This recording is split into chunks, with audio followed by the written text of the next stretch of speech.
Hey, Patreon, Patapon, and everyone that's in between. Hey there, y'all. This is Cow, and we're doing the thing that we're doing every week. Hopefully, most of the time. It's a little video thing. Yeah, can you believe it? Like it's December the 20th here in Quebec, and finally, we got some snow outside. Like, that is disgusting. It took so long. Our requests. Last week I had, like, the oldest request. This week I actually drew the latest one. So, penguin relaxing on a back seat of a bicycle pedaled by a human servant. Slavery is okay as long as it's between species. I don't know, it could be a paid servant. You don't need to get all dark, Cow. Gosh, way to ruin everything. Just because it's mature doesn't mean it's good. Yo, hizzy hop. That's enough self-humiliation. Let's get this a-roaring. Starting with Snickerbobble. Okay, I'll try to make a well-constructed question whilst being more cold than man. Here goes. I'm not sure what the intro to your question means. Over the years, we've seen you not really connect to stories in the game you play, other than laughing with/at them. But recently, you connected quite a lot with Iji's story. As someone who loves experience and create experience that blend a lot of story and gameplay, I'd be curious to know what about Iji made you connect with the story in particular, and what makes you connect with the stories in games in general. Question mark? That is a really good question, because I tend to not take video game stories very seriously. And honestly, just in general, even, I'm not super... I'm it takes an effort to win me, basically. I'm not going to deny that. I think that the key to win me over with a video game story is not the story itself, although like it needs some base level of quality, of course, but rather I think the key, if you're not gonna try to make me laugh, like, you know, I was kind of invested in a distorted Travis story because it made me laugh, but Iji is different. I think Iji is because of the world. Yes, there was a story being thrust upon, and you'll notice that when the project started, I was still being my usual resisting self. What Iji did is that with its onslaught and like encyclopedias worth of backlog, like, I wouldn't say the method is the best in the universe, but what it did is that it created a world. Now, a story, it's going to struggle to get me. But create a world, a convincing world, with stuff that are not necessarily entirely all about exactly what's going on right now, now you're gonna start to win me over. And I think that's the thing. Like, yeah, like, it's easy to complain about the amount of logs in EG, but it had the warranted effect. Like, it actually did what it set out to do. And I started to believe in the world, and I got sunked in. And then, you know, like, about halfway through the game, when there were story parts, I was kind of like mentally mapping that out, what's going on in the world, and it was effective. I love being immersed in a fictional world, and if you can do that, then I'm going to listen. If you're just, though, like, presenting a story and want me to care without making the effort, in that case, it's not gonna go. It's not gonna work. Nuances, yes, but, like, enjoying anything out there is all about managing nuances, and I think that's the best way I can put it out. Like, to give another example, although it's not video game related, but, you know, recently I've been working on the Watchmen book that was given in the Advent, and I love what it does, because it starts with a punch, it starts with a story beat, but then for a lot of pages, and I mean a lot of pages, it's all world building. It's all forcing you to be sunk in the world. And like in the Watchmen collection, like, there's these bits that are like just pure prose. Like, it's just writing like a novel. And I find those parts just so enthralling. Like, I would probably legit read a whole book of just that. That's how good it is. Of course, I mean, it's kind of cheating, but that's the thing. Present me a world, and don't just give me a list of this is what this world contains. This is the boss, this is the president, this is the janitor. No. Immerse me in a world. Present to me a complex real world by showing and not telling. You can show through logbooks. That's not a contradiction, and you're gonna win me over. So yeah, basically that's where I would ascribe the reason why EG actually did manage to hook me up. Even though I struggled, at first I didn't want to get hooked. I was like, EG, more like Ouija for some reason. But no, my defenses fell, and I got sunk in. So yeah. Good question though, Snickerbobble. That is a very good question. I hope my answer helps out in some way. Guilty Pot! Since you asked, my favorite Let's Play this year was Slow Beef and Diabetes' LPs of Bloodborne. That is a good Let's Play. That is a good Let's Play, yes. I love the slow dawning realization on Beef's part that he's not an action hero carving his way through werewolves and zombies, but an ignorant, insignificant human barely holding on in a world controlled by alien gods beyond his ability to comprehend. And my favorite wizard quote is, "Do not meddle in the affair of wizards, for they are subtle and quick to anger." So that wasn't a question, so I don't know if I put it there, but maybe it's because, I super agree. I agree that is a wonderful, wonderful piece of entertainment. Check out Slow Beef's Let's Play of Bloodborne if you want to see that game being played blind by someone who's used to the whole world of Demon Souls and Dark Souls and Ikaruga's Gate, which is not a real video game, but if you make an effort, it can become the case. I hope not, though. Doesn't sound super great, but it's there. Zipto! I don't know what was that instrument in the One Punch Man music video, but now I want one. Speaking of want, Guilty Geared Exerd is on Steam. Go grab it while it's fresh and full of vitamins. Answering the best Let's Play 2015. Guilty Gear Exerd is there, and it is on sale, but I think Revelator is going to be available at some point. That's the problem with a lot of access to this game, honestly. So yeah, Exerd, but what about Revelator?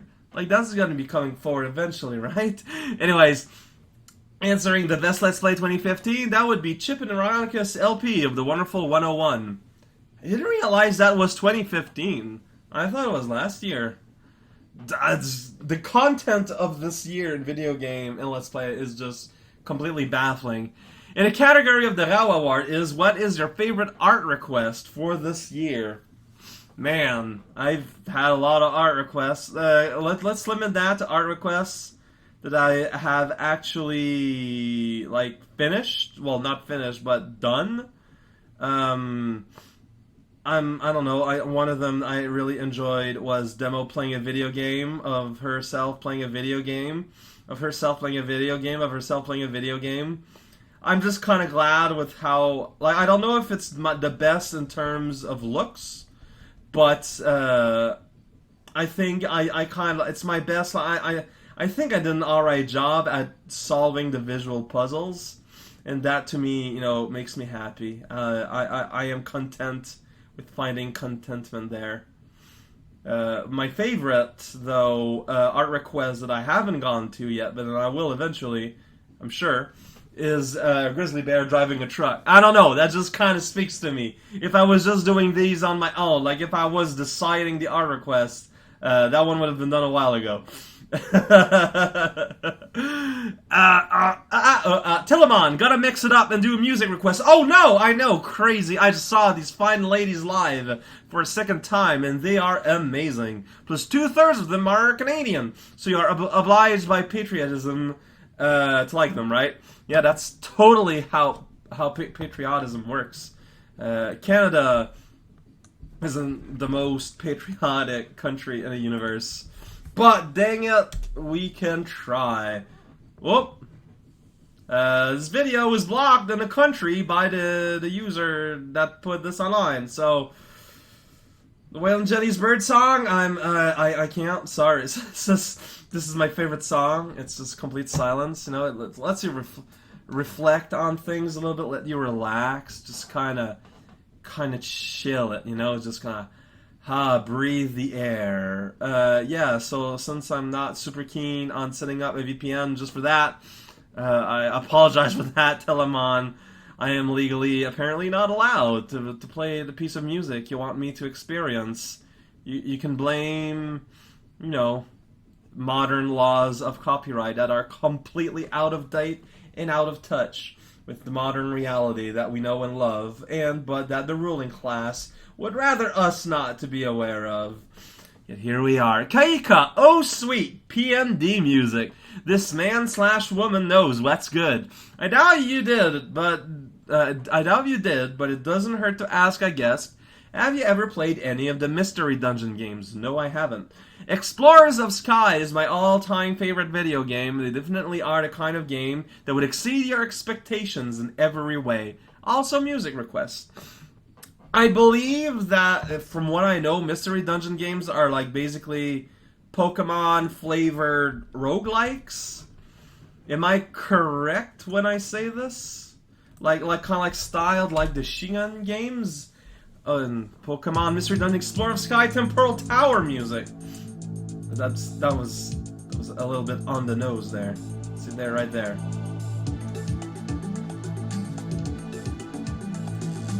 This song was featured in a Megalex 2 level, wasn't it? I feel like it wasn't that long ago since we heard that. Yeah, it's in concept it sounds interesting. But I mean, roguelikes are games that require a lot of time to play, and Pokemon paint job. I mean, y'all know my relationship with Pokemon. I acknowledge that it's a cool and good series, but I just don't have any interest in actually playing, and that's not changing. Yeah, I heard this before. In the Let's Play, I am dead certain of this. Maybe that's what caused this to happen. I don't know, but like I'm sure of it. What am I even sure of at all anymore? I don't know. I'm sure of something, and that's something I am sure that it is that I am sure. We're just gonna leave it to that for now. This is getting a little sloppy here with my little painting. Meatball Rider! Dear Cow, what a surprise video! It's a good thing I have my secret move! There was once music here, but I got afraid, so it went away. 1. What is your favorite slasher movie Killer Man weapon? Oh man, the giant scissors from Scissor Man are hilarious and out of place. But I guess that's not really in the spirit of the question. I can't just say it's my favorite because I think it's dumb. Don't have a lot of experience, honestly, with slasher men. As you know, considering I don't like being scared, I don't like watching horror movies, and I have a low tolerance for gore.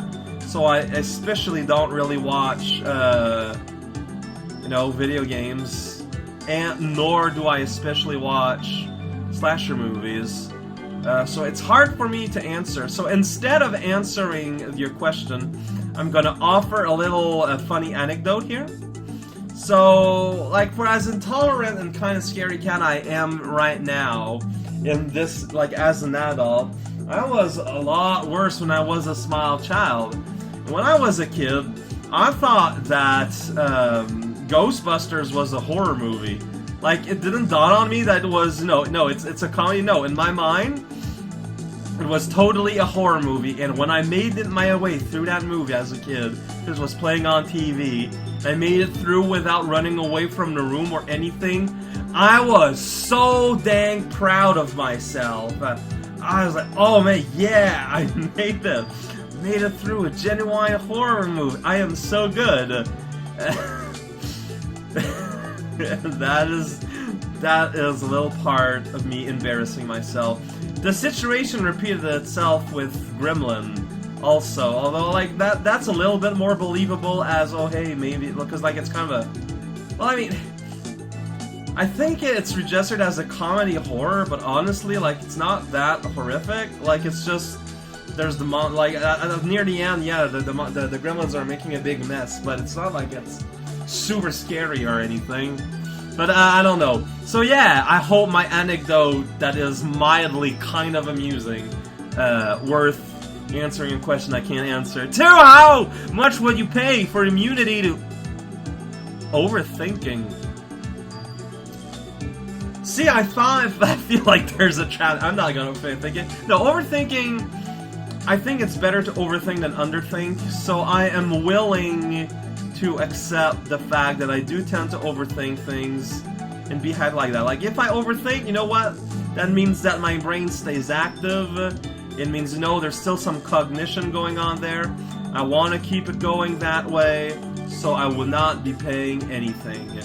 Sadly for you, magical salesman. 3. What is the best meal you have ever had? I've had a lot of meals in my life. I don't know which one would be the best. Probably some of that. Yeah. The first time I had the Supreme pizza from my local pizza place, because it's the first time I had pizza that had bacon and like slices of tomato in it, and I thought it was so delicious. I could scarcely believe myself. And it sounds silly because, you know, like, I feel like a question like that should have an answer that's like about this super home cooked family meal event kind of thing. But sadly, that's just not the case. That's just, and I always feel like, you know, I always feel like I'm maybe disappointing someone when so much quality in my life is relatively impersonal. But that's just kind of like how things worked out. And there's nothing really I can do about that. So I should probably linger about that. I am. Okay, it continued. It does not need to be supreme in merely eating, but perhaps also a notable event occurred. Otherwise I can't really think about it, and I'm not gonna overthink it. So here we are. 4. I am of the firm belief that crafting systems in video games are trash, bad, and are never fun. Please give me your opinion on this video game subject I feel so strongly about. See, my problem with crafting system is that it's just an excuse for you to find a whole bunch of stuff like in the video game and have like force a use to them. Like, crafting is never fun. Like, all crafting is that it's like buying something in a video game, except you can't just use money. You gotta use like a zillion other things that might be like super annoying to go and get. Like, it's honestly, most crafting systems in video games are just yet another artificial distraction because they feel like the main game doesn't have enough meat or enough content to support itself. I wouldn't say I passionately hate crafting systems, at least not at the level you do, but I'm not a big fan. Like, there are games where crafting is the crux of it, like, you know, Minecraft is obvious, but otherwise it's not really. It's just another pointless layer to gate content, and like I said, to kind of like force a sort of replayability and explore. Like, if your game is not fun enough to just explore for the sake of exploration, and that you need to hide a whole bunch of crumb trails and candy everywhere for people to bother, well, I don't know, there might be a systemic problem with your game there, and I realize that in this modern era, systemic errors in games, no one really wants to fix them, because, unless you're an indie guy, in which case, but I mean, we're talking AAA here, video games, you know, where a profit of 55 billion has to be assured, because otherwise it doesn't actually count as a profit. Well, I mean, yeah, instead of actually fixing those sort of like systemic problems, they add little bits of distractions here and there, and hopefully, you know, like, I'm not saying that you won't have fun, but hopefully you'll be distracted enough that the problems don't resonate as too big of a problem too much. Man, that sounds so weirdly political from little no opinion Johnny me here. I feel kind of bad about it. I don't know. And then there's another question. 5. Powerful wizard offers to make you Panta. I must have mixed this up here. Powerful wizard offers to make you Panta joint in a place of your choosing. Oh, Panta jointed. Okay. Where do you want the extra joints? Honestly, in my arms, so it's easier to reach all around myself. But only one arm, so it's easier to hide from the populace. 6. What is your true name? There's a reference there. And I'm not buying it, so I'm just gonna answer for real serious. My full name on my birth certificate is, as is written, Joseph Samuel Pierre Tanguay. Samuel being my real name, kinda, Tanguay being my family name, and Pierre being my middle name, that is also my father's name. There you go. I know everyone knows about my full name everywhere, so I don't mind putting it all consolidated in one shot here. Please make use of this name as ever you will, but on the internet, you know, I'm just raocow. Don't get confused. I know it can be very complicated sometimes. Penguinson. This is the part of the part where I just look. Yeah, Audacity. Yeah, it's still recording. See, those little waves when I say thing. That's what sound looks like, if you could visualize it. Where was I? Penguinson. Thanks for helping me escape, raocow. Now I have to thank you, so I'm sending you my thanks digitally via text font stuff. Thank you, raocow, and if you want my inventory, you can have it. Just look for the green house behind the fountain with the secret base in it. Question for this week. Which do you think is the better trait for a person to have? Straightforward, brutal honesty, or covering up some details to save another's feeling? Just curious for some feedback from whoever. So if anyone else wants to reply to this, I'd be interested in what you say too. So basically, like, obviously the answer is somewhere in between. Like, you know, you can be brutally honest about stuff, but not be a jerk about it. And I mean, it's not like your question specifically say that you're being, like, you can be straightforward without being a jerk about it. So yeah, that's my answer then. Just, I know people mean well when they cover things, but in the end, it'll always get back to the person. Like, there are seldom things that you can keep the lie going, the cover-up going forever, you know?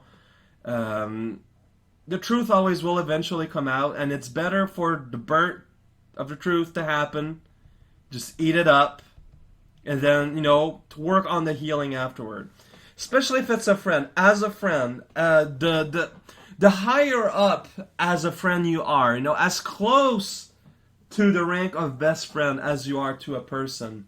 That is your duty. Your duty as a close friend, as a best friend, is to say the stuff that no one else will. It is your duty to be the single most honest person in that person's life. And that's what I honestly think. That's what I've always thought. Again, doesn't mean you need to be a jerk about it, but there's nothing to be gained by hiding the truth, ever. Okay, there might be short-term games, but, like, they're short-term. It ain't worth anything. So, yeah. Yeah, wow. Speaking real here, we're throwing about on the real stuff, yo. Holiday season's more like, punching in the dock season. I'm sure that happens. Zmobobo says, so I get all that, I'm gonna start over. So I get it all ABCD related storylines / characterization / things that appear in Talkhouse fan games are considered canon. But what if 2 different entries conflict with each other? Would the universe implode upon itself? Alternatively, am I thinking too much about this? And then continues another thing, but I'm gonna start on that. The way it works. If there is 2 things that contradict each other, in that case, ASMT series or ASXT series. Basically, the main game on the Super Nintendo and the Super Mario Bros. X engine take precedence overall. They are the single most authority. If anything contradicts with those, it's that wins. It's those games that win. The Maggle X series come in second place. Any other fan game become third place, and non-game fiction like writing or like a fan comic or fan art that has like the least amount of priority. It is canon until anything contradicts it, into which it becomes non-canon. I like the idea of like you will have in my screen in a relay of Maggle X2, Sirac mentions people that works in non-linear time. So non-linear time, in other words, there is the notion of alternate universe and whatnot. In like it sort of like exists as a concept. So anything that contradicts basically means that the work is part of an alternate universe that is canon for its own game or whatever, but just is not something that is recognized in the main works. Like it's not saying that it's not valid, but it's like it becomes just flat out an alternate timeline, an alternate universe where it happened. Like there's nothing wrong with that. That's what a lot of fan stuff is, and that's just like how it's gonna be at. I think that's the fairest way to go. And yeah, like obviously if I were to make a comic or something, like anything of my own, that has absolute canon power. Like I basically have the power to override the canon of anything, but it's just something that I don't find interesting to do, right? So yeah, I guess What the Hell actually has the ultimate... Oddly enough, has the ultimate power of canon. However, no one references the ABCDs as space demons anymore. Like maybe it's a title, or maybe it's like it's a subclass. There are other space demons, just the ABCDs are a particular subset of them. Actually, that to me would probably be the most possible thing. So I'll just go with that, I guess. So hey, look at that. We cleared up even a thing here. But yeah. For some reason, I feel like I need to restate it even more, but I mean, I think that my position here is fairly clear. It becomes interesting as there are more and more characters introduced in the work. Sorry, I need silence as I trace up this thing here. Beautiful. Alternatively, Am I thinking too much about this? Okay, unrelated, I might be moving north soon to take a job in the Midwestern U.S. I grew up in the Southern U.S., and I don't handle the cold very well. Down here, winter days rarely drop far below 32 degrees Fahrenheit, or 0 degrees Celsius. And even that is cold enough that I have to bundle up and stay comfortable. Any tips for adjusting to the cold winter? Or will I just have to acclimate over time? I'm probably not the best person to ask this because I am acclimated to the cold. Like I would need hints onto how to acclimate to warm areas because I love the cold. Like so I wouldn't really be able to give you a hint there because I've never had to acclimate. I've always lived in a colder area. Just going off of some things from like AOD having to deal with the climate here and stuff, and like some of our conversations and whatnot. Don't be afraid. That the heater is your friend.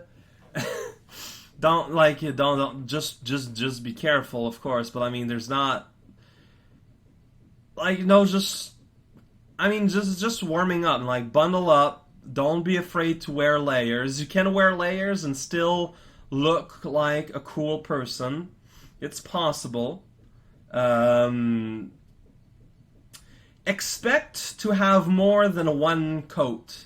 I know people who live in the South tend to have maybe one winter coat and one sort of when it's a little chilly coat. When you live further up north, like you end up having like you have basically a coat for if it's just rainy but okay.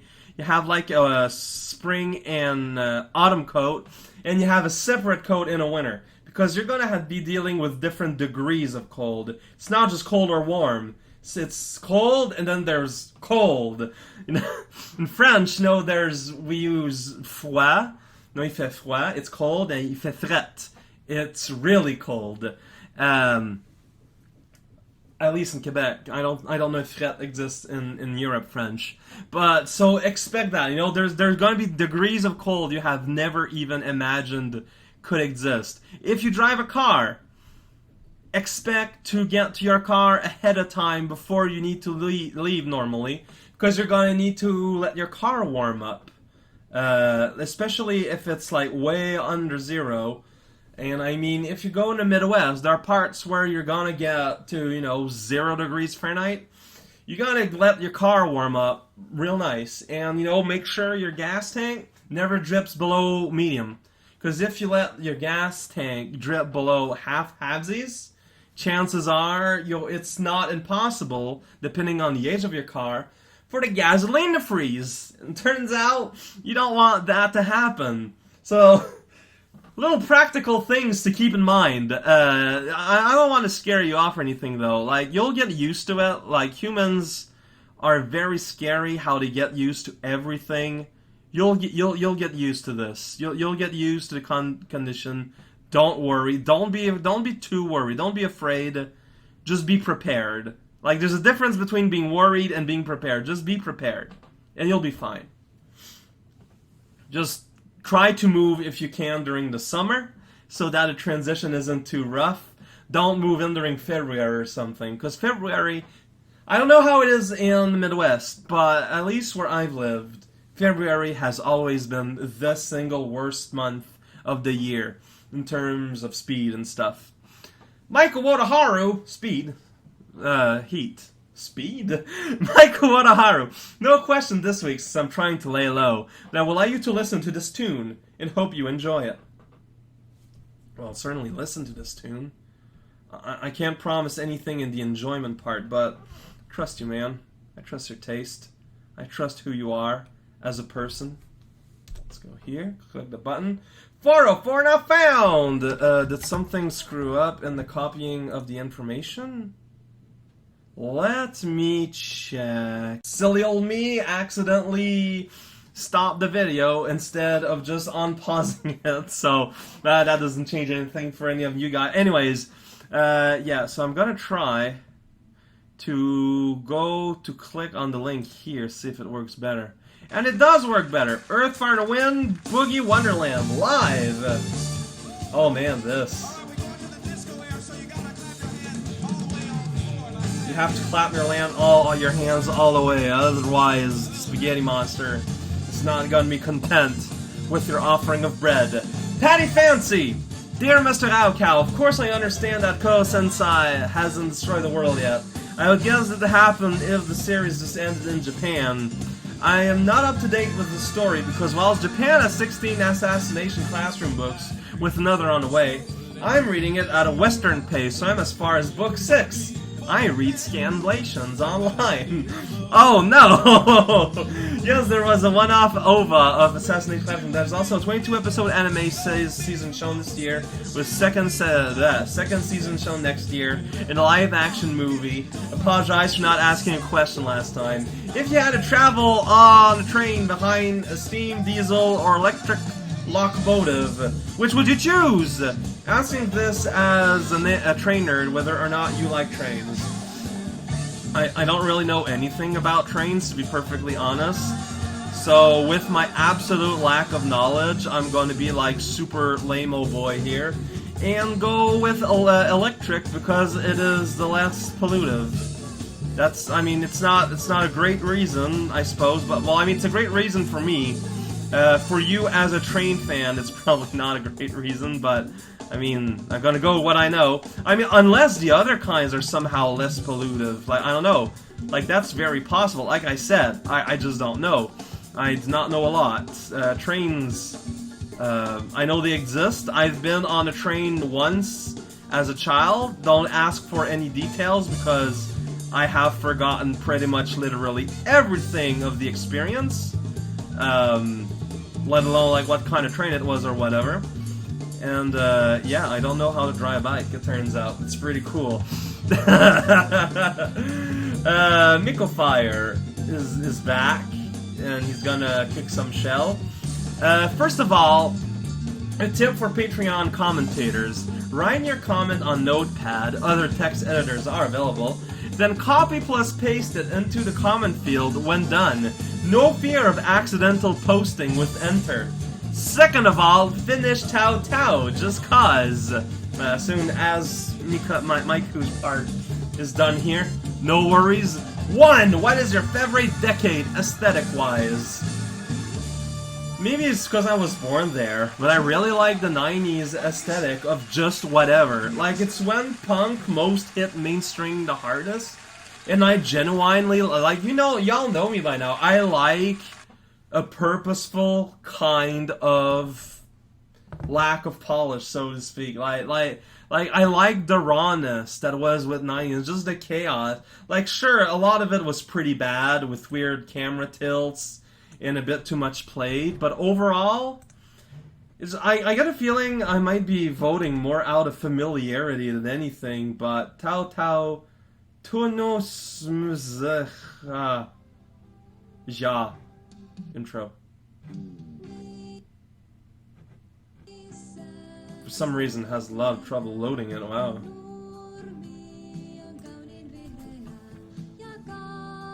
It's always the same song, just the words are different. It's great. 2. What is your opinion on... Oh boy. Steampunk. No real opinion, really. Although it does look silly when pushed too far.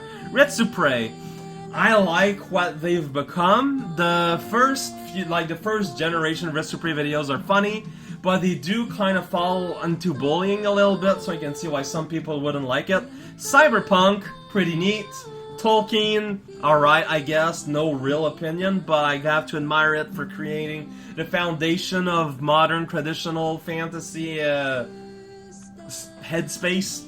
Harry Potter, no real opinion either. It's a popular storybook, I'm sure it's really good. I just never really took the time to read it because, you know. Alan Moore, super great guy, there's nothing much I can say more than that, I think. Disney Comics, no direct experience with any of them. Global warming, it kind of sucks and it should stop, probably. I don't know. Swords, pretty rad, but I prefer blunt weapons like warhammers and flails and stuff.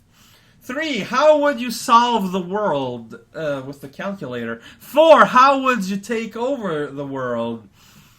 Well, like, give me time to be able to traverse different realities, and I'll ask God Emperor about that. Like, basically, he already did it, so why would I need to reinvent the wheel, man? 5. Which 3 parts of your body will you replace with better parts?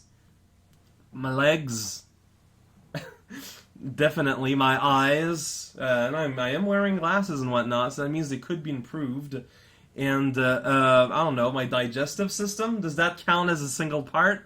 I wanna have a more efficient digestive system, you know? It's rife with weird complications, and it's just not, you know, it's not the best.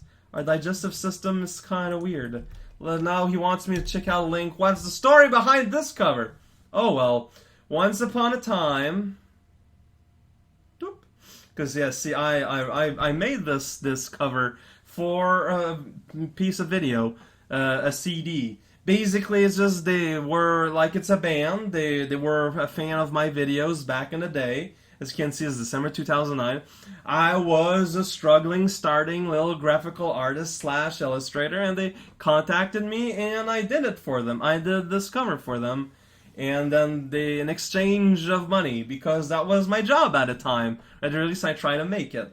They had somewhat of specifications of what they wanted, and I illustrated it the best way I could. That's pretty much all there is to it. That's the story behind the covers. Like, okay, you gotta have these characters and in this settings, and I was like, okay, and that's what I did. The best story ever told. 7. Name your top 5 somethings. 2015. Sponges, cakes, forks, banana bread, and paint. 8. Have you enjoyed your Christmas gifts? Read any good books lately? Happy emoticon. Yeah, I did. Of the media I have sent, I poured through the One Punch Man Volume 1. I do say poured because although I had read it online, having it on paper changes everything. Like, I just could not help but, like, visually address all the little details and stuff. And I thought it just looked so neat. And yeah, as I said, I've been starting on The Watchmen, because basically once I was done with One Punch Man, I got, like, all the books in a little bag, and I just kind of picked one up at random, and that's where I'm at. I am definitely going to read them all. It's just I read at a fairly slow pace because I like to absorb, and also I don't have, like, all the time in the world to read, unfortunately. I feel like when I was a student, and I was, like, actively trying to avoid doing schoolwork and stuff, I managed to find more time to read than I am now, it looks like. I always feel like I was just always hunting after something or another. And I mean, that's just how it is. Like, that's what it is to be self-employed, in a sense. It's a different, like, student is the best job you can have, because you don't have to worry about anything. There's one thing you can worry about, and that's grades. And it turns out grades are one of the things you have the single most amount of control over in the universe. So, yeah. So, yeah, no, I am totally enjoying Watchmen as well, not as we speak, but no, I heard a lot of praise for that series, that graphic novel, and it's living up to it at the very least, up to now. But I don't think it's just gonna stop living up to it. That would be a weird thing to happen. But no, yeah, I am enjoying it quite a bit. 9. A powerful ascended master appears to you in a vision during breakfast and informs you that you are the chosen one, that you have to embark on a perilous journey to save the world from eternal bummery. What do you pack with you for this grand adventure? A box of Deus Ex Machina, where I can just pull a thing in a box. It's always exactly what you need. If I'm not allowed to cheat that way, and if I'm looking at this question as it's written, it needs to be like things I actually own. Man, I don't know. Like, what's the grand adventure? Like, it depends on what it is.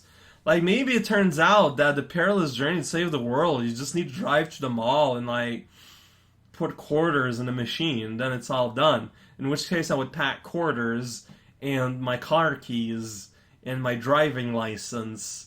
So I would need a little bit more detail, and I would ask said wizard for a little bit more details. And then John was a music request. So that poor John, he is everything but himself these past few days. And by few, I mean quite a lot of them. Let's start it. So what we got here, Saga Frontier, final battle theme. I don't know what a T260G means. Got a rock golem in the picture, and got a dude playing the guitar. And got me pressing the thing by accident. Like, Saga Frontier was for a PlayStation, but the instrumentation sounds like it's straight out of Chrono Trigger or something. Gregory Cocola. Let's Play of the Year is Star Tropics, obviously. Question, you have to get a gift for someone, but you know literally nothing about them or what they like. What gift do you get? Okay, trying to play it safe, what I would do is give them the money in iPhone. Not iPhone, but like iTunes money stuff. Like, you know, like because in that case they can just order whatever the hell they want. And it's a little bit more personal than gift card. Like, I don't know, because what I do every year is I buy like $100 worth of $1 like iTunes money, and I just no, then I give that whole bunch. And it's to me it's funny because that means you need to input the code for each an individual card, and they get they get stuff they actually like. Another option sometimes, if you're an artist, you can try to make something homemade, but that's a real risk to do if you don't know the person. You got to be really confident in your stuff, and that's not a given for everyone. And yeah, it's hard. I find it very hard to give gifts to people. I get really anxious about it. Like, at some point I think I get a good idea, but then during the whole period between when I get it and when to get it, I get really anxious about it, and I don't like the whole process. I'm not a good gift giver. If there was going to be, if I had to participate in the advent of the Christmas, I would probably have a panic attack, and I'm not sure what I would give at the end. So everyone who participates, props to you. I don't know how y'all do it. At the very least, I guess y'all got a pretty good idea of what I like. When it's a complete stranger, though, you gotta be vague. You gotta get general. You don't have a choice. Another option, if you don't like, another option is just candy, not necessarily chocolate, but just a big old jar, like a jar of candy. Everyone likes candy, and if they don't, they know someone who does. Maybe they have a family, and they'll eat it all up. You can't go wrong with a giant jar of candy. Not chocolate, because that kind of melts. Candy is more sustainable, and no one expects candy. Like, it's not Halloween, so they won't understand. Exactly. The lovely penguin has, for my listening pleasure, a YouTube clip, which will come to pretty soon, but also asks, who is your favorite legendary creature from Magic the Gathering, and why? It's Ulamog, the Ceaseless Hunger.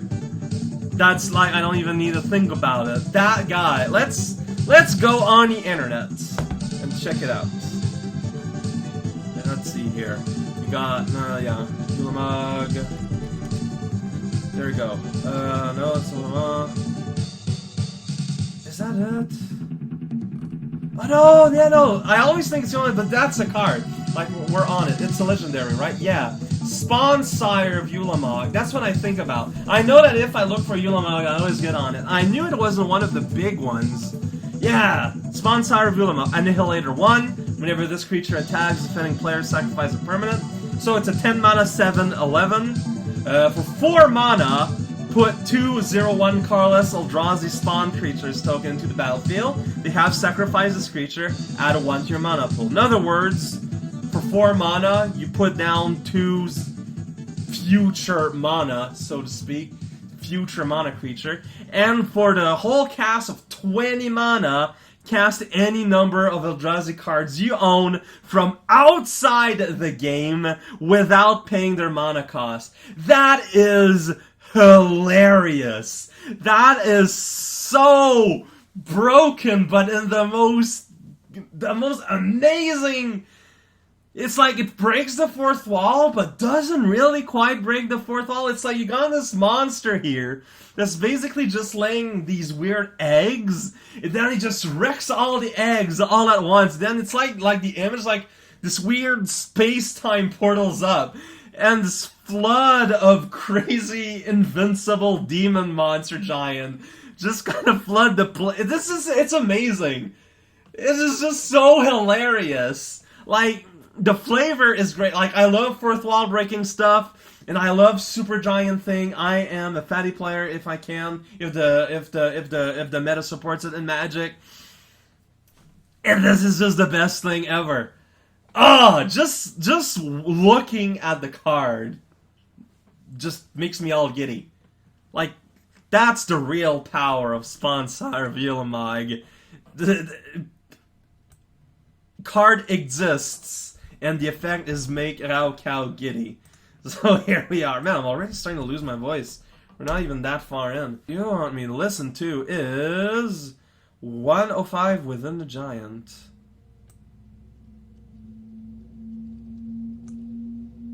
Stephen Kennedy's name is appearing. Ooh, Final Fantasy 4. Arranged by Stephen Kennedy. Oh man. This is a... This is kind of a scary start. 7 minutes. We might not go through the whole thing, because it's kind of long. But here we are. And this is where you are. And this is where we be. Hello, how's it going? Matt! Hey, Rao Rao the Cow Cow. That was pretty crazy, right? Would you take on the 100 levels, 100 lives challenge? How far do you think you'd get? I might give it a try. Like, we're talking about Mario Maker, by the way. There's a 100 lives challenge, basically, where you gotta do 16 levels with those 100 lives.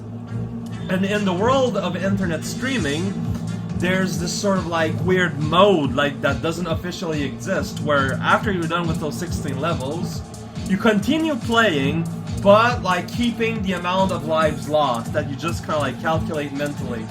I think that is super fun to watch. I don't think I'm good enough quite yet to like get to 100 levels done with 100 lives, because in expert things get like super Kaizo sometimes at some point. It's really hard to predict. I'd like to try it, but I don't know how far I'd get. Like, honestly, and I would need to play Mario Maker more, because it has its own set of physics and rules, and not necessarily for the best.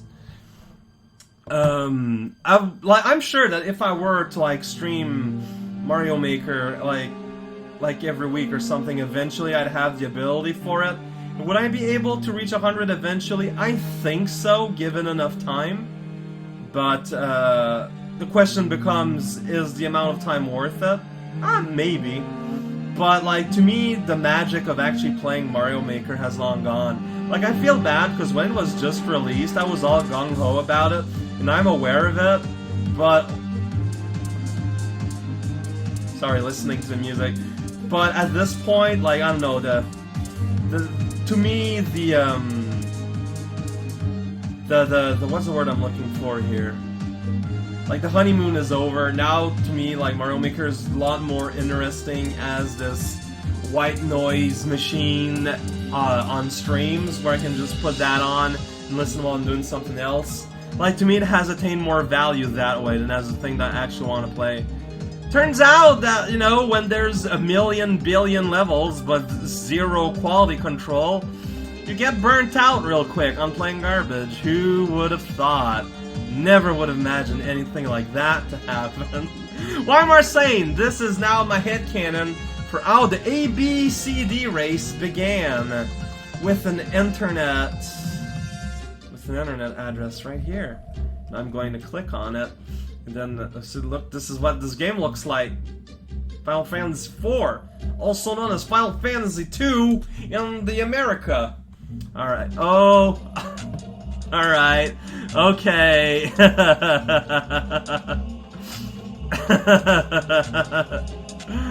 I recognize Lord Boros there from One Punch Man, but who's the lady sniper Cyclops? I do not know who that is at all. Like, she is basically just a big demo face, but just like transplanted on a human body. Which to me looks really out of place and weird, honestly. There's Boros looking like he does. He's the last boss of the One Punch Man anime. And there's his little squid friend in the front. I refute this canon, but I understand where you're coming from. Xerix, what is your favorite MTG card and why? Wow, why? How did you and Lovely Penguin have like basically the exact same question at the same time? Well, it's Yulamog, a sponsor of Yulamog, because it makes me giddy. Kitikami, a couple Patreon videos ago, I think you mentioned Henri Duchamp as a guy who painted nude descending a staircase. No, yeah, is that what he is called, actually always called in French? I only heard of him called Marcel Duchamp. Apparently he has like 3 first names or something. No, I meant Marcel Duchamp. He's who I meant. For some reason, I was thinking of Henri Matisse at a time, which is a completely unrelated artist that does completely different things. But, you know, when you've been force-fed like 100 different artist names during a fairly limited amount of time. If it's not knowledge you use every day, wires kind of get crossed a little bit there. No, I meant Marcel Duchamp. Does the fox wizard in Aricel always drop people on the same watermelon cart after she's done talking to them? This page seems kind of make it seem like that is an issue that poor salesman has had to deal with before. Language warning. Oh, you're talking about my comic. Let's open up the page here. Let's see if this is what happens when you open up the page. It appears. Because what happens is that Renard teleported Aricel out of the fox's lair, and then it's like in town, and there is a million people, and you see they're always dropping by unannounced. The way it works is that the way that teleportation works, you can't just appear and teleappear whatever which way. You need to follow like very specific ley lines that exist all over the world, like creating this sort of like crazy giant magical grid that governs the flow of everything. So what happens is that the fox, it doesn't care what human does. Like, the fox is an ancient being way above human concerns. There's a ley line there where he can send Aricel. That's what happens. Wham! Don't care about any human preoccupation. And the salesman guy, same thing. Salesman, that's the spot. That's where he sells his freaking watermelon, and that's just where it goes. He ain't got no reason to change his mind. That's a good spot, because everyone converges there. Possibly because of ley lines, I don't know. You probably can't see them. It's just people go there, so that's where he's gonna set up shop. That's it. He ain't gonna change anything. He's gonna petition the Emperor eventually. We'll see what happens there, but that's it. It's just basically two strong minds. The strongest mind in the world, and a duel of valor and endurance. It is quite a story, and that is the single little glimpse that we will encounter during the ongoings of this comic. Rena Turnip needs to change her name to Tabby Turnip in the Patreon thing, because I don't always think about it. Oh cow! Something strange has happened to your videos lately. Your series, Mario Gives Up 3, is super zoomed in and cropped at the sides. It's really distracting. But it's really cool that they added Lua at the end of levels to give you bonus points. I'm surprised Horikawa hasn't replaced those tapes with stars. How could she miss all of that? I have a song. Actually, what you don't get, it's not cropped in. It's that finally with Lua they managed to like control the camera, and so they decided to try and zoom in the camera a little bit more. Castlevania: The Adventure Rebirth, Reincarnated Soul. I like where this is going. Yeah, stage music Castlevania can be so good sometimes, and sometimes can be super boring. And my question for now is, since it came up in Skype House, which do you think is the worst? Rinka's Rotodiscs or Volcano Lotus? I think we all came to agreement that they can all be good things when used in the correct way, but I was surprised that at least some people dislike Rotodiscs the most. It does feel like all three of them are the lazy go-to for increasing difficulty though, in a way that can often be contrary to a good Mario experience. Also, I forget if anyone ever asked us, but do you have any board games you really liked or used to be like playing a lot? Face. With an O, like Colin O. Colin, not a zero. Well, what you need to understand that Rinka's Rotodisc and Volcano Lotus all do different things. Rinkas are an element to add pressure. Rinkas are there to keep you moving. Rotodiscs are there to control space. They are there to enact a zone to be a danger zone. Watch out while you are here. And once you're out of that zone, you're good to go. Volcano Lotus are kind of the same, except instead of like controlling a big block of space, it controls a vertical space. So one pressure tool and the two zoning tools, if you will. And honestly, like they all have very legitimate and interesting usage. with their own very unique ways of being able to go around them in in different ways, in different ways. In different ways. If there's one, there's worse another. Like I'm not a fan of big clump of Rinka abuse because, as y'all know, I'm a patient player. I like to take my time, and so Rinkas force me to rush forward. That to me is a problem, but that's for me in particular. I can see, like, basically people who say they dislike Rotodisc the most, they're the opposite. They are players that like to hurry. Like when they first play a level, you know how I approach things very carefully, one obstacle at a time. They just gun it. They just run forward. They have that run button held down. They don't stop for nothing unless there's a wall or something. Those people will hate Rotodisc because they will force them to take their time. To me, it makes sense, but it goes to show how drastically different people's experience will be just due to their personality. I don't really have a lot of experience with board games. When I was a kid, I played like the standard stuff, Monopoly, Risk, Scrabble, that kind of thing. I like to play them, but I don't have enough experience to really say that I have a favorite. Unfortunately, my deepest apologies. Hi, Rao Cow. Never seen a specific number given, but out of curiosity, how old is Demo? And for that matter, how old is Iris? I think Demo, like, I always saw Iris as a little, like, a year older than Demo or something, like, just a little bit older. As for the absolute age, honestly, I'm still not sure about this myself. The way I see it is like, okay, let's have some fun going about ABCD biology here. The way I figure it is that since they're built, like they're constructed to be minions first and foremost, so they have a mental maturity and overall development, like the first goes by really quick. Like the way they like once they're done, it only takes like a day or two, and you can send them out and be efficient as some kind of workforce that you would use a minion for, you know. So like 2 or 3 days is enough to be at the human state that we would call adult.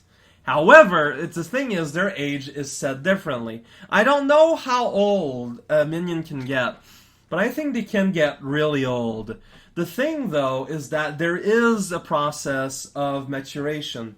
If you compare Demo and her sisters and brothers, like, assuming that Demo is one of the youngest, and that goes with the idea that they were all, with the order they were created as per Pilly's discussion about this in A2XT, the older you get, you might notice that they get a little bit more malformed, like a little bit different. The way it works is that as you're a minion, like, you know, you're made to be a minion, you're made to be a workforce, you're meant to accomplish a wide variety of tasks and in potentially difficult, deadly environment. The way it works is as an ABCD matures and grows older, it will grow secondary characteristics. Its body will change shape or gain new organs or new limbs in order to facilitate the work it has to do. The more it has to do specific kind of work, the more its body will change shape to accommodate for this. This is also why so many of the uncles look very non-standard. They have a lot of years behind them, and because of that, they have become specialized. They're not, as an ABCD becomes older, it is not an all-purpose minion anymore. It is a specialized minion. It loses a lot of its polyvalency. Like, you can't use it for everything anymore. However, you can use it to excel at very specific tasks. As such, also, you know, there's separate powers that will grow even stronger. That's why the Elders, like, if you remember the Art of the Elders I did a while back, they barely look like Demo anymore at that point. They're specialized to the point well, where they look like completely different species. And go back on what I said earlier, like, know how I referred to Demo as a space demon? The way you can almost think about is that when they reach the state of Elder, they're like not really an ABCD anymore, but just an outright space demon. And they do look demonic and weird and monstrous. Just because their body has been finely attuned to very specific tasks. And just evolve that way to become the best at what they're asked to do. So Demo is probably fairly young because her body is extremely standard issue. She is gaining abilities, like it's implied that she can separate herself with the Super B demo code, and that level in ASMBXT where you control T and you've got Demo throwing down minions and whatnot. Like, I think this hints at what the future Demo is gonna be and what her specialization is gonna head to. But she's not there yet. Like, I guess it only happens in moment of intense passion or concentration, I guess. But so she's young. What's the specific number?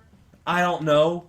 And it's not something I'm particularly willing to define because the lifespan and life trajectory of an ABCD is so different than what we're used to that putting down a number, to me, feels unnecessary.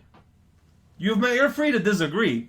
If you want to, you can put down the official age. You just need to make it an A2XT2 level or something, and it's going to be at the top of the cannon. Two last questions, although they're long form. Dr. Verbaltruff, hey Cow. Due to financial hardship, I'm gonna have to cut my patronage until a future time when I can actually afford things again. Sorry about that, stuff happens. And you know what, like, don't feel bad about it. I realize that, giving money to Rakau is the utmost definition of luxury. If you're gonna, if you can't afford it, don't do it. It's fine. I respect that. I do not think any less of you. Do not worry about this. And you know what? Things will go back up, and you'll have, spending money again. It's gonna happen. If anything, my heart is with you. You're in a period of hardship. My mind is with you to fight through it, and you'll come out of it that much stronger. Until then, so two things. A somewhat selfish music request. Oh man, I think it's actually appeased by Dr. Ruppelstruff himself. Let's load that on the YouTube. Well, it's not YouTube, it's SoundCloud, actually.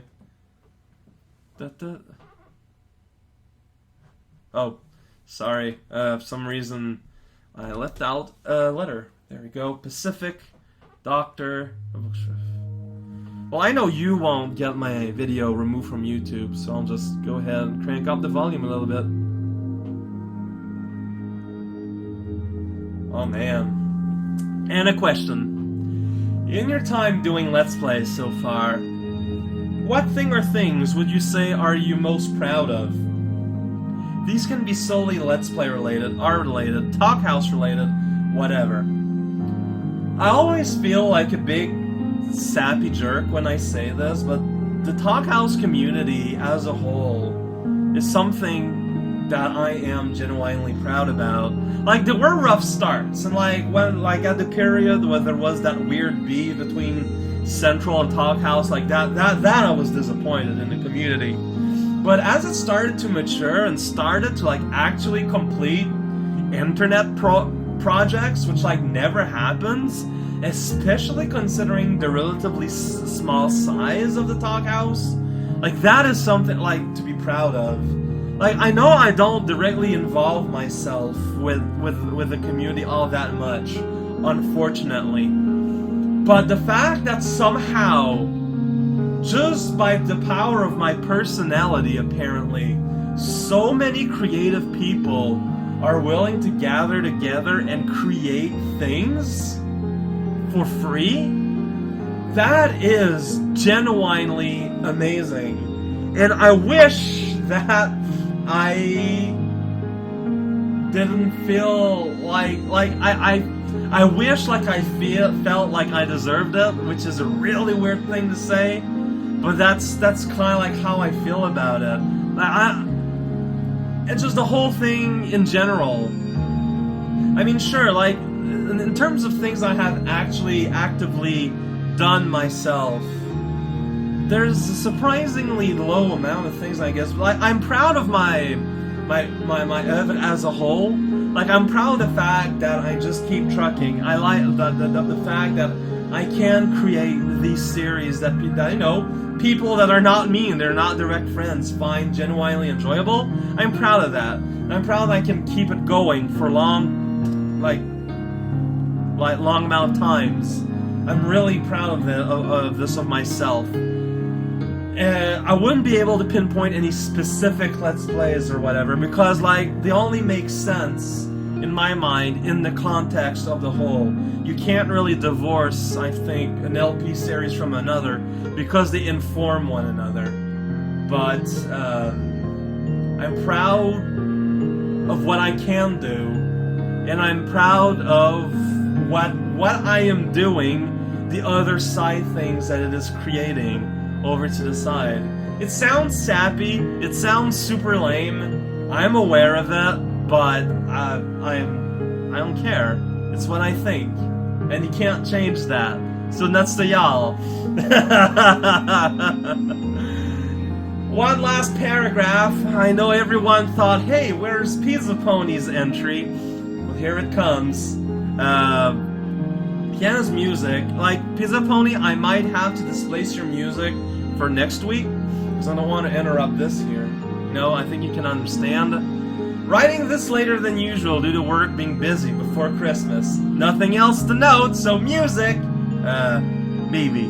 We'll see how it goes. 1. So after a few more years, do you think you'll have to invest in getting an air conditioner? How widely sold are ACs in Canada? ACs are actually pretty common. In the summer, it gets deadly warm. Well, not literally deadly like in the Midwest and stuff, but it gets really warm and humid. Like, they're not that expensive either. I just never really felt the absolute necessary to get one. Like, maybe one day I'll invest if the summers keep getting incredible and I keep working from home. But it's not a priority, at least not yet. 2.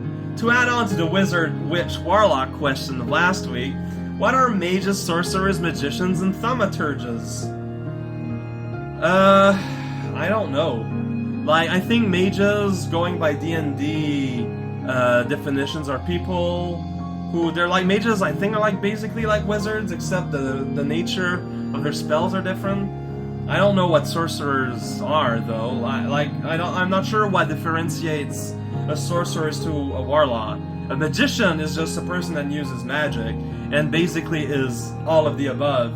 Like a lot of these are just like great gradations of the same things. Like, I think like a warlock is just a better sorcerer. It's like sorcerer level 2.0 basically. So they're just like, yeah, like just levels.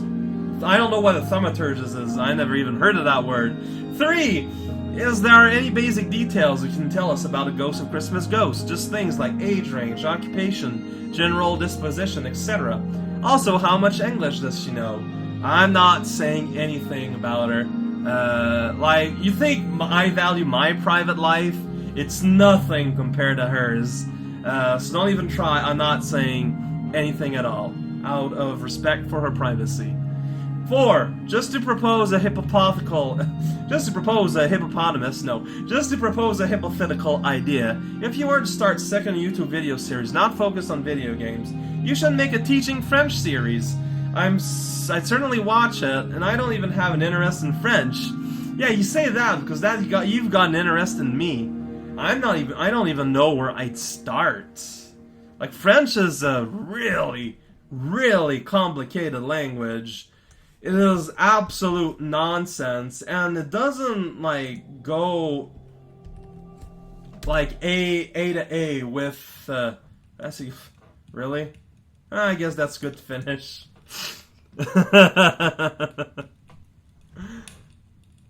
And, like, yeah, like, French and English are very, Like, you've got French that has years and years and years of weird evolution, and you've got English, which is like a mongrel of different languages. It's kind of like meshed together. Luckily, they share the same alphabet, but that's kind of like the only thing they actually share, basically. And basic sentence structure, which I guess is a lot, but I mean, I don't know. Like, I think it's more work to do than you think it is. Maybe it'd be worth it, but I feel like there are already existing resources that do a better job than what I would be able to do. At least that's what I think. 5. What are your top 5 tips for a better sex life? I answered that yesterday. Please refer to the video from last week. Not yesterday. Last week was yesterday, right? I think that's how it feels at the very least. 6, and lastly, just to let you know, as long as I have the extra money during the next week, there may be a special part 2 to my gift. I'll comment on the video where you open my letter with further information. May have a plan B if I don't have quite enough to spare. Since you're not in the official Advent Christmas list, Pizza Pony, the letter and the gift within that you sent me are going to be considered a day 1 DLC, like exclamation tag, that is basically going to air on the 26th. Hope you don't mind. It's just that I want everyone to have their day, and yours is going to be kind of a little bit involved time-wise. So yeah, it's going to be a separate thing on the 26th. And with that, it is over. Next week, although in terms of video, everything is going to be the same. But in terms of this, like the little Patreon video, I will have to basically cancel it for next week. So next week, I apologize for that. There won't be any Patreon videos. But I'll be back the week after. So, 26, 27 on that weekend. I can't really. I'm pretty sure I won't have time to do anything. But a week after, so February 2 or 3, that's when we're gonna continue our adventure on saying things in sentences that may or may not be complete while I draw a something, perhaps digitally, on a computer. This is Raukau. Thanks you once again, every single one of you, even those that are skinned blue and those that have 2 heads. If anything, y'all matter even most than others. But for serious, thank you very much for your support, for being there, for bothering to listen to me, and see y'all after the holidays. See y'all in 2016, the year we get taken over by space slugs. Looking forward to it.